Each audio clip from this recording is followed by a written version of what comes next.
Hi එන්නකෝ අද රස පාන්කොත්තුවක් හදන්න. ඇහෙනව නේද වැස්සේ සද්දේ? මේ වගේ වැස්ස වෙලාවට මේ වගේ පාන්කොත්තුවක් කන්න තියනවා කියන්නේ මාරයිනේ. එන්නකෝ එහෙනම් හදන්න.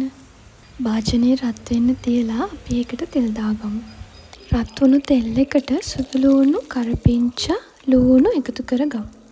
සුදු ලූණු ටික බැදීගෙන එනකොට අපි කපාගත්තු කැරට්, ගෝවා, ලීක්ස් ටික එකතු කරගමු.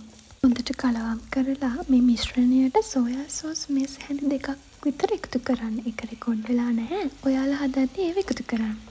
ඊට පස්සේ කපාගත්තු පාන් ටිකත් එකතු කරලා හොඳට කලවම් කරන්න.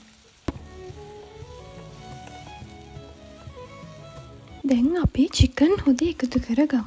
එතකොට තමයි රස වැඩි වෙන්නේ. ඔයාලට කැමති නම් බිත්තර එකතු කරගන්නත් පුළුවන්. හැබැයි අපි බිත්තර එකතු කරනවා නම් එකතු කරන්න ඕනි ටෙම්පරාදුව වෙලාවෙදී. දැන් හොඳට කලවම් කරගන්න. එතකොට තමයි රස වැඩි වෙන්නේ.